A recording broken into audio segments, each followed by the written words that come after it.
مریم نواز پنجاب کی تاریخ میں پہلی خاتون وزیر اعلیٰ۔ ان کے ابتدائی اقدامات کو کچھ لوگ ایک نئی صبح قرار دے رہے ہیں، جبکہ کچھ کا ماننا ہے کہ یہ صرف سیاسی شعبہ بازی ہے۔ تو سوال یہ اٹھتا ہے کہ اصل حقیقت کیا ہے؟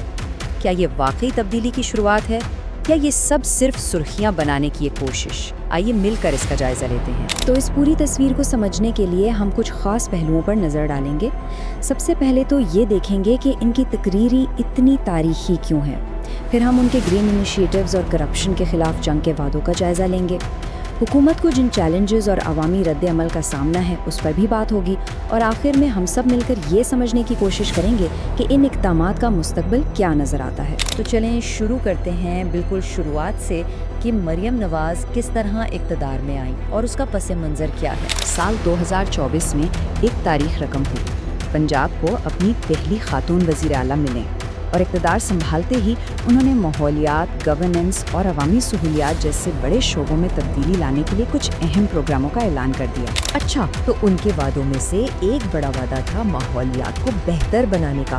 اب ذرا بات کرتے ہیں ان کی حکومت کے پہلے بڑے پالیسی ایریا یعنی ماحولیاتی پروگراموں کی۔ دیکھیں، ماحول کے محاذ پر حکومت نے کچھ ٹھوس اقدامات کا اعلان تو کیا ہے۔ فضائی آلودگی جو پنجاب کے شہروں کا ایک بہت بڑا مسئلہ بن چکی ہے، اس سے نمٹنے کے لیے بجٹ میں اضافہ کیا گیا۔ شہروں میں الیکٹرک بسیں لانے اور صوبہ بھر میں ہزاروں درخت لگانے کا بھی منصوبہ ہے۔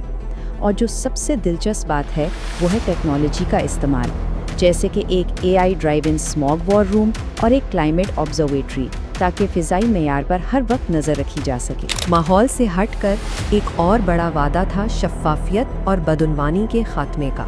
چلیں دیکھتے ہیں کہ اس محاذ پر انتظامیہ کے دعوے کیا ہیں۔ وزیر اعلیٰ نے اس معاملے پر ایک بہت ہی واضح اور مضبوط موقف اپنایا ہے۔ انہوں نے اعلان کیا کہ پنجاب میں اقربا پروری کی کوئی گنجائش نہیں اور اب سے ہر سرکاری نوکری صرف اور صرف میرٹ کی بنیاد پر دی جائے گی۔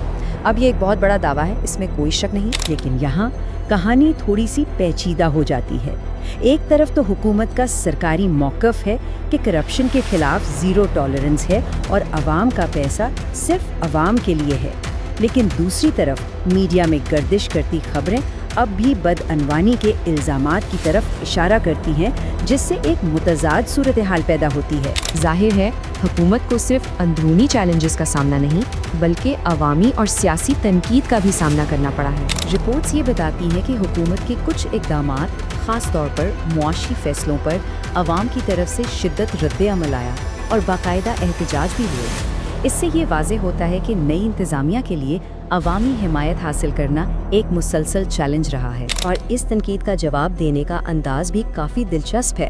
جب تحریک لبیک کے احتجاج کے دوران حکومت پر سخت کارروائی کے الزامات لگے تو وزیر اعلیٰ نے براہ راست جواب دیا اور ثبوت طلب کرتے ہوئے پوچھا کہ اگر کوئی نقصان ہوا ہے تو ثبوت کہاں ہیں۔ تو اب ہم آتے ہیں اپنے آخری اور سب سے اہم حصے کی طرف، جہاں ہم تمام شواہد کو اکٹھا کر کے اپنے ابتدائی سوال کا دوبارہ جائزہ لیں گے۔ گورننس میں جدت اور شفافیت کی طرف ایک ٹھوس قدم پراپرٹی ٹرانزیکشنز کو ڈیجیٹل بنانا۔ حکومت نے اس نظام کا اعلان کیا تاکہ شفافیت کو بڑھایا جا سکے اور غیر قانونی زمینوں کے سودوں اور جعلی ہاؤسنگ سوسائٹیز کی حوصلہ شکنی کی جا سکے۔ یہ ایک اہم قدم ہے جس کے بارے میں سرکاری دستاویزات بھی سامنے آئی ہیں۔ تو آخر میں ہم وہیں آ جاتے ہیں جہاں سے ہم نے بات شروع کی تھی۔ کیا یہ تمام اقدامات ماحولیات سے لے کر گورننس تک واقعی عوام کی زندگیوں میں کوئی حقیقی تبدیلی لائیں گے، یا یہ صرف سیاسی سرخیاں ہیں جو وقت کے ساتھ ساتھ دھندلا جائیں گی؟ اس کا فیصلہ تو وقت ہی کرے گا، لیکن یہ سوالات یہ آج ہم سب کے لیے غور طلب ہیں۔